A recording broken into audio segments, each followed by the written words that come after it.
Welcome to Carpet Talk, a safe place where we process and discuss walking with Jesus. Join us on the carpet. Hello, guys. Welcome back to another episode of Carpet Talk. Thank you for joining us on the carpet today. We're going to be talking about abiding through temptation. Yeah, pretty exciting. We're joined with some pretty good friends of ours. They go to Concordia, Pastor Jake, and we call him PC, but it's Professor Carey. So we're joined with Doctor, you guys today. Doctor. Yeah. Oh, yeah. Dr. Carey. That's great. That's amazing. So Yeah, good to be You here. just call me whatever. that's true. DC, Jake and Grant. PC. What? Yeah, exactly. So it's good to have you guys here. Thank It's you. good to be here. Thanks for the work y'all are doing with Carpet Talk. Absolutely. Of course. Well, today we're going to be talking about temptations. But before we get into that, how did you guys become friends?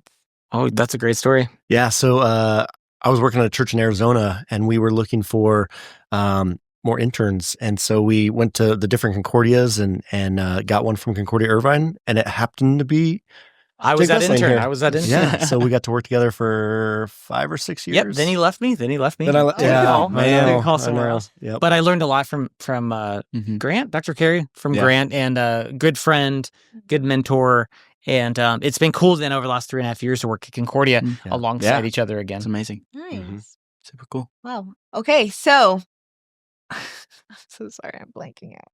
Can you take over? Yeah, sure. Let's just jump right in. Yeah. Temptation. Yeah, actually, before we jump in, tell us a little bit about what you guys both do at Concordia. What's your ministry like there? Sure. I serve as a campus pastor and then, as of recent, the vice president of faith, identity, and culture. And so Yeah. the goal there is to continue to help foster a Christ-centeredness, a connection to different churches as we disciple our staff and faculty and they disciple students, that there would be really a multiplying effect of sending Christians of all different backgrounds and different vocations into the world. So really fun. Amazing. I get to teach. I love it. Been teaching there this is year 13. So it's Yeah. been a long time. And I get to teach ministry classes like children's ministry and family ministry. And I teach theology classes like apologetics and Old Testament. And so just love being with students that are really involved in that and students that are new to that. So it's a fun Beautiful challenge. thing. That's Yeah. amazing. That's Really cool. amazing. Yeah. So, in regards to temptation, and abiding with Jesus, it can be difficult to abide with Jesus in response. Like we have all these temptations throughout Yeah. the day, all the time. Like, how do you guys deal with temptation? How do you deal with trusting in Jesus in the midst of temptation? Yeah, and piggyback off of that, what were like strong temptations for you guys specifically, like personally in your own lives? Because they're different types. Yeah, I'd say 2 of my temptations were, sexuality when I was young. Thank God we didn't have phones yet, but for me, it was getting the ads on Sunday and flipping through and seeing like it sounds weird, but like the lingerie ads and be like, ooh, I feel weird about that. Why do I feel weird, right? And it's just, I'm 11, 12 and don't really know anything about this, and nobody ever talked to me about it. And so there was that. And then I think the temptation to fit in or to be a people pleaser in a way. And so I think that also had to do with some of that, temptation towards sexuality as well too. So Yeah, and I'll go off of with those temptations that I also struggled with, and still struggle with, and have different boundaries now. The confession absolution really was a way that I didn't like seek that out, but it was something fostered within my church community, and that really played into the rest of my life so far. As far as like you get to get things off your chest, you can talk about those temptations, you can confess those temptations where you've not succeeded and actually sinned, and then receive God's grace. And so that's really the starting spot and the ending spot, that until we see Jesus face to face, I got to keep doing that. And so now my practice really is every morning to start with reflecting on the last 24 hours. And beyond temptations, like sexual temptations, it's, did I think thought about that person? Did I judge that person in my head, or did I say these certain words? So really the temptation to be right, the temptation to control a situation versus really releasing that. So the morning rhythm of just getting that off my chest to the Lord and having Him correct it is healthy. Yeah, and I think that that pattern of confession absolution is so powerful. And I didn't get that until later on in life, where I was like that freedom you get from hearing you're forgiven. And I'm going to keep messing up, but yet I get to keep hearing those words of forgiveness. And so it's easy to beat yourself up over your temptations, but to live in that tension of grace is just so amazing, right? So, and you had mentioned sexuality is so if you're no matter what desire that you have, really in college, there was a group of guys that were surrounding me and me to them, and it's kind of this weird like you don't want to talk about it, but then finally someone just says it. Like I struggle with porn. Yeah. Like, okay, I've seen that too. Yeah. I do as well. Yeah. And it really just opens up the floodgates. It's like, okay, I think this is starting to be a safe place. And so there was a book that came out when I went to college called Every Man's Battle.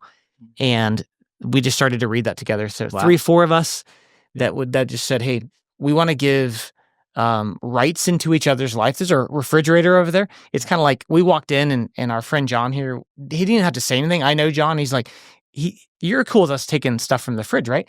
That's kind of the thing in my life. Like Grant has refrigerator rights to my life. Take whatever he wants from my fridge. Ask whatever he wants. Take the junk out of it too. It's been in there for a while. Yeah. And so when you do that in a mutual way and it's safe, you really start to grow, I think. Yeah. I love that analogy. And I think that whole thought of confession, absolution, like confession requires honesty. Yeah. And with sin specifically, when you mess up, when you make mistakes, like confessing, being honest with not only yourself, but with others about like, hey, I messed up. I did this thing that I shouldn't have done. And instead of keeping it in and not telling anyone about it, I'm going to admit and say, hey, yeah, I messed up. I made a mistake.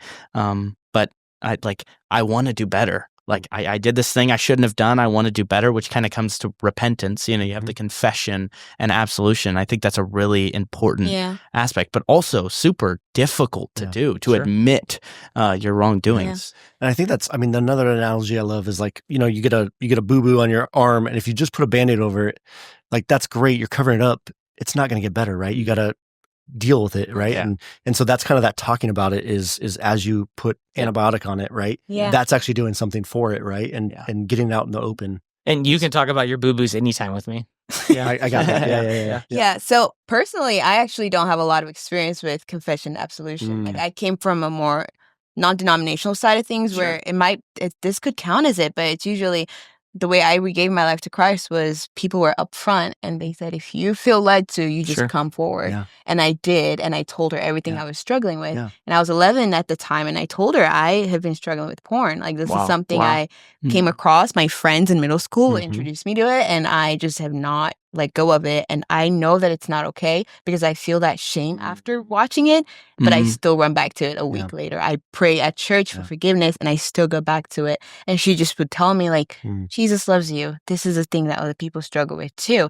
And even her saying that other kids struggled with that, I didn't see it because everyone was so happy and joyful. And I'm like, okay, maybe I'm the only one who's struggling with this. So in secret, I would still be going through that until one day I watched a video about a pastor who had been struggling with the same thing.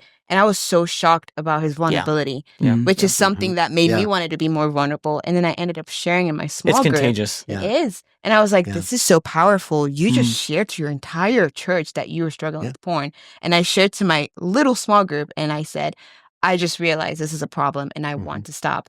And the girls in there were also struggling with the same thing. And they apparently had an accountability group and I became a part of that. That's wow. So that vulnerability was just so huge. And just understanding that, it takes a whole lot more work to have like deep friendship and connection. And accountability is such a big thing. So how did you guys eventually cross that like surface level, like friendshipness where you were just like, hey, you know what?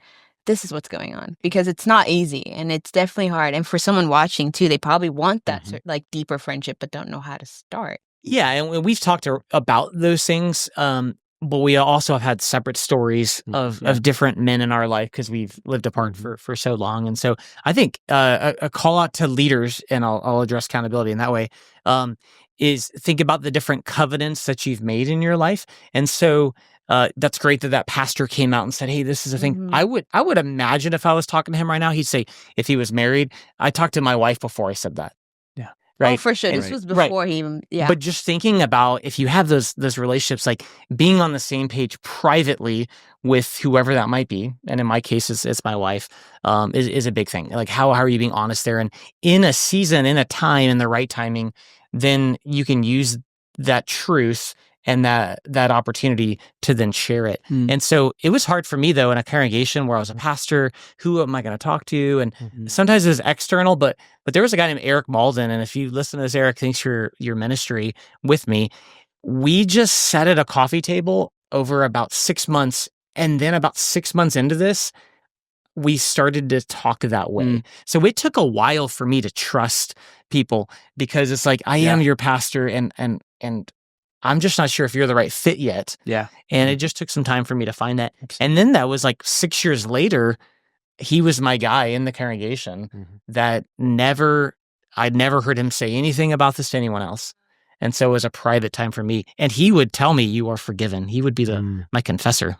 Yeah. And I think for us, like we started just spending a lot of time together too, like especially at the beginning, and started kind of, talking about different things, right? And maybe not as in depth as Eric, right? But definitely saying, yeah, I struggle with this too, right? So, and Grant here, I mean, he teaches on the Sixth Commandment, teaches about the effects of porn on your brain, and so I think it's cool to see in your life how your vulnerability, tailored with academics, has helped you gain knowledge to then help people. Remember what Love Fest? Oh yeah. Right, we used to go to this conference in Southern California for high school kids, and it was, I don't know about the name, but Love Fest, and it was like a sexual purity experience and conference where I think that helped both of us, helped me at least, be able to go to a space like that and then talk about it. And after about 2 days of that vulnerability with high school kids, we would come home after these retreats, and they just started being able to say those types of words out loud with us and seek the accountability. That's so amazing. I think for leaders, how are we creating those types of spaces? That's a little bigger, on our university campus, at your church campus, wherever that might be. Well, and I'm a strong believer in that, is the more you talk about it, the more it takes the power away, or the awkwardness or the weirdness, right? And so we need to talk about this more in our Bible studies. And I mean, I always ask this question when I teach this: when was the last time you heard a sermon on pornography or sexuality, right?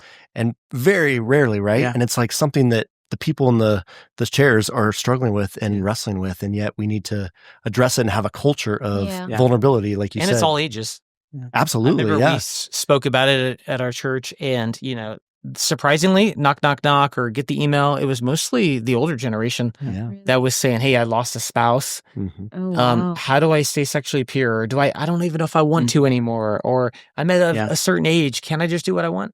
Yeah, so, and I was gonna say, like, in regards to porn, and you talk about a lot about this stuff, but like sometimes it can be like, is it really that bad? Like almost like that can be the thought in your head. It's like, everyone's doing it. Is it really that big of a deal to do these things? And you can kind of get caught in that place. So speaking against that thought, what kind of stuff would you say? Yeah, so in research, there's a great book called Hooked. It's by two researchers from University of Texas, and it's a secular book, but they talk about the dangers of the brain science behind it. And so it's a dopamine release, right? When you engage in pornography and view those images, that it sticks in there, and it releases a chemical that makes you feel good, right? And they've done studies that say it's actually more powerful and more addicting than cocaine. Right? Wow. And it's something we don't really realize, because it's a feel-good thing. It doesn't hurt anybody. There's no side effects, right? Like cocaine or those kinds of things. But there's bigger, deeper things that are unaddressed, or that society just says, yeah, that's fine, but it really affects relationships, affects your view on other people, and using them as commodities, right? And so there's a big detriment to our society. And I mean, just look at the rise of OnlyFans and the rise of just reels of people in their bikinis, right? Because again, you're making money off of it, and because people are addicted to that, right? I think it's important for all of us. I mean, do an audit of what you're watching, listening to, scrolling through for 24 hours, and just kind of document that. And just if you consider it through the lens of sexuality, you'd probably be surprised if you thought, there's less and less clothing on, or they're shooting that selfie in that certain way to show certain things, or I'm doing that.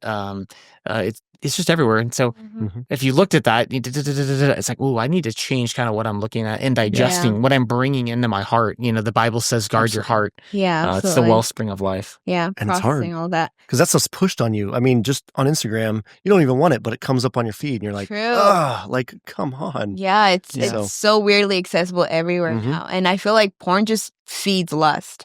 And lust can lead to so many other things underneath. And it affects how you even view people sometimes. Because that's God's child. And you're thinking about something else while you're looking at that person. That's really concerning. Yeah. So it's really important to process, how is this affecting me? How am I viewing other people? What is the common theme in my relationships? And what am I constantly thinking about? Because you're right, it does affect your brain. Well, and I mean, 2,000 years ago, Jesus even said, if you even look at a woman lustfully, you've committed adultery with her in your heart. And so he wasn't so much about the action. I think we always like to go, I haven't crossed that line, or I haven't, done this with another person, but it's more about the heart, right? That Jesus gets to. And man, we're all broken in that way, right? And I would say a lot of people, they know that when they look at those things, there's just something in us that tells us it's wrong. Like you were saying earlier, the shame and guilt. So the kind of question I have in response to that is is shame and guilt a good thing?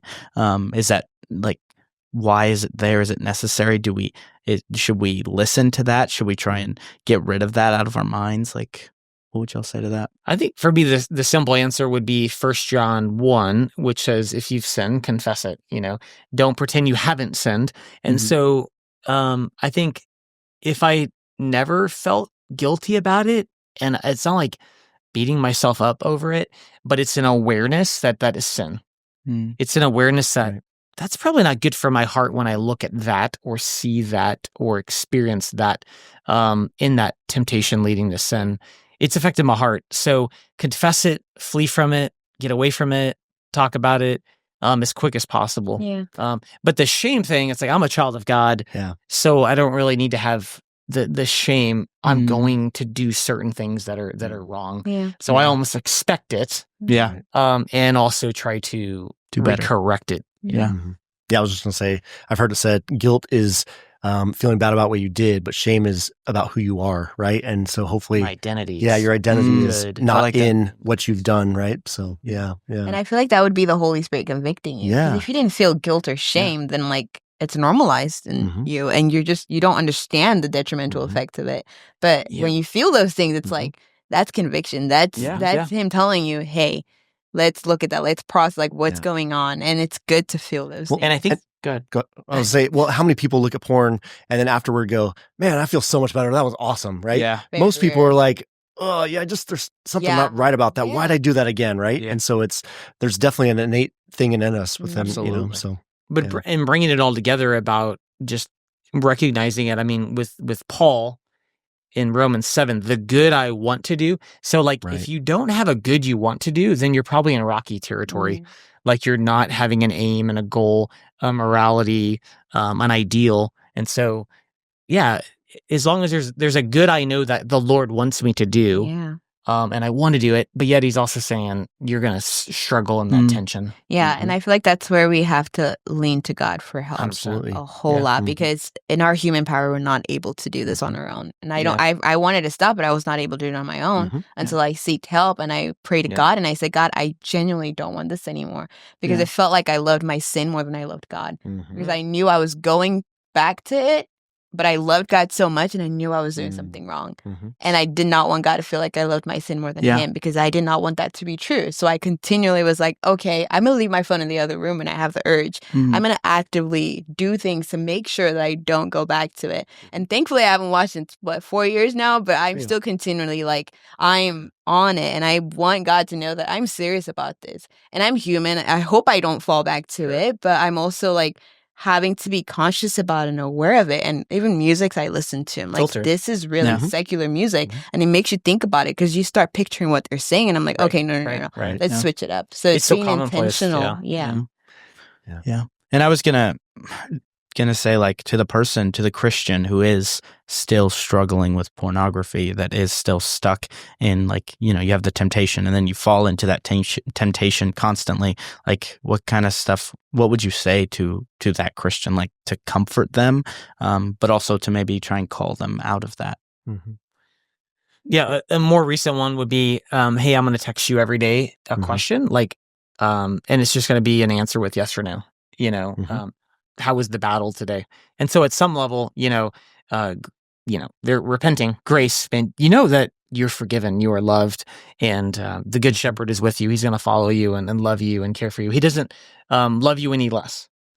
But then also, hey, can I be your guy? Can I be your accountability? Yeah. Can I do that? And that takes work. And that's love. I'm going to consistently ask you that question. Yeah. And I think that's the most powerful way I've seen someone come through that. And you don't even have to be a Christian to have that accountability and know, I think that's affecting my heart. I think that's affecting my marriage. I feel weird when I did that, so seeking accountability. Yeah. I've got a couple guys, they live out of Texas, and we're on the accountability software, right? And so I get their updates every so often.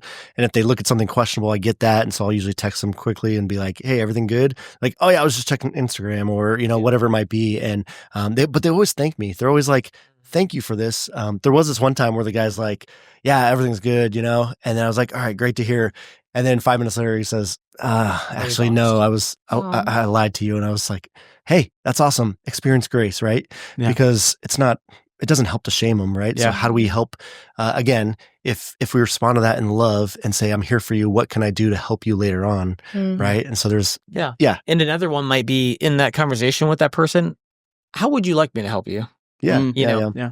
Here's a couple options that I could do and see, or is there someone else that, depending on your relationship, is there someone else that you would want to go to? Yeah. Recently I went with someone to celebrate recovery. So that's at your local church, hurts, habits, and hangups. Yeah. And very powerful, 5-6 people around a circle saying, this is what I've still struggled with, and I'm here to seek Jesus and accountability.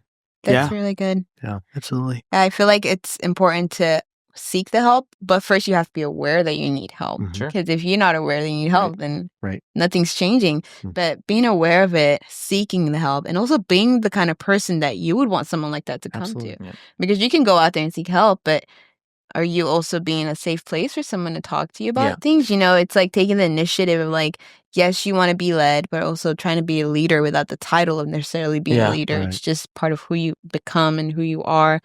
And another angle that I just thought about, though, was like, we're all shaped by the certain things that we either did or were done to us. So as our brains are developing, you might get into situations, see certain things, go certain places that you really regret. And so just acknowledging that.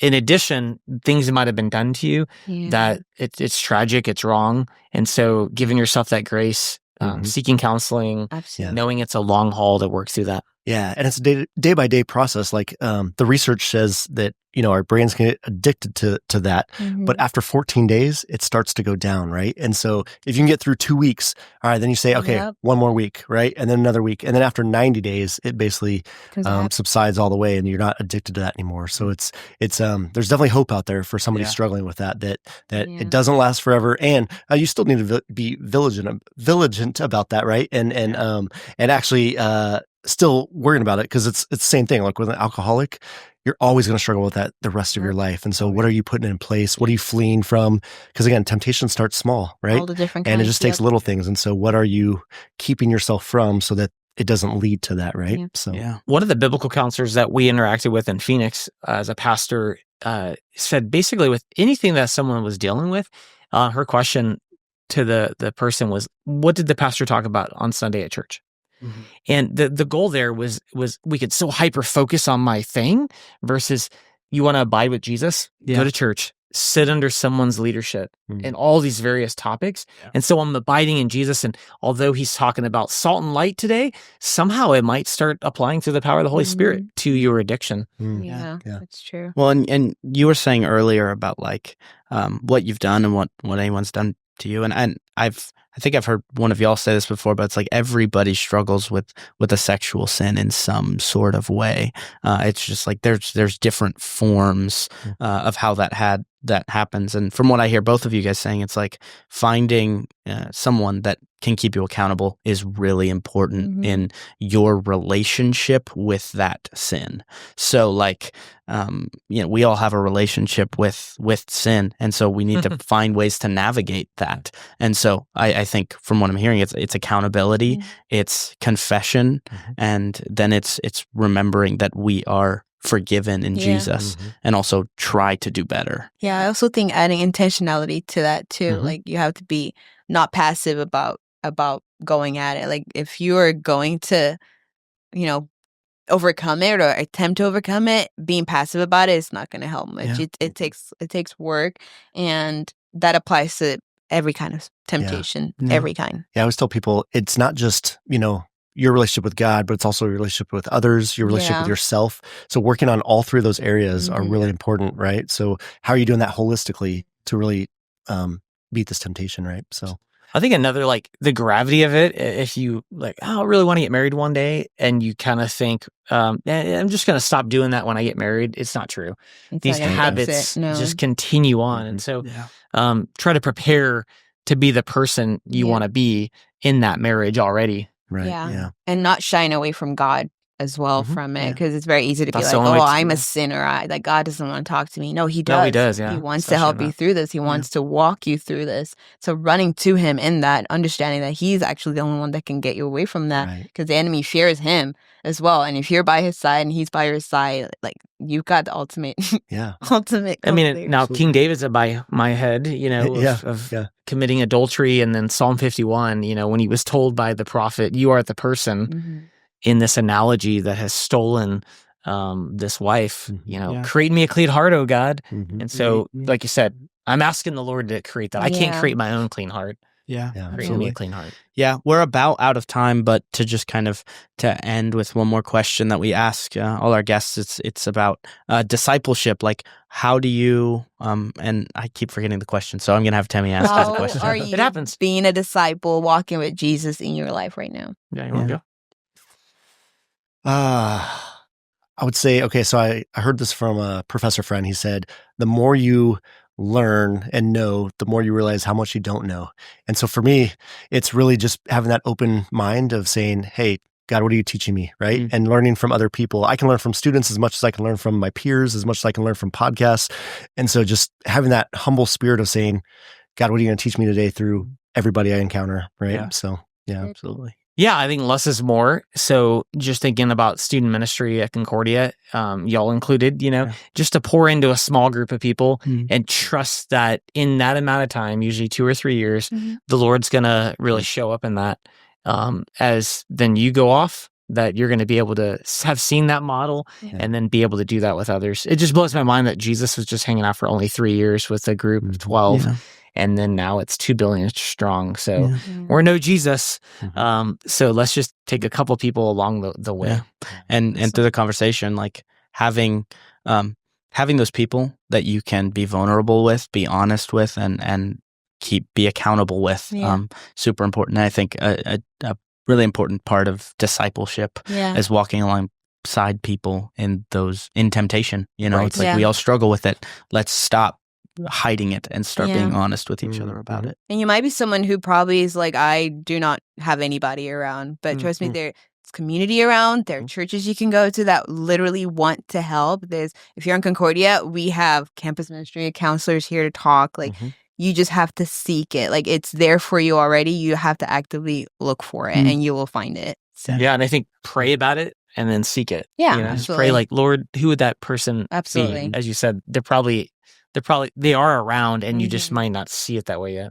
Yeah. Well, thank you guys so much for being here and talking with us through temptation, through lust, and all that stuff, and abiding with Jesus. And we want to thank you guys for joining us on the carpet today, and we will see you guys next time. Bye. See ya.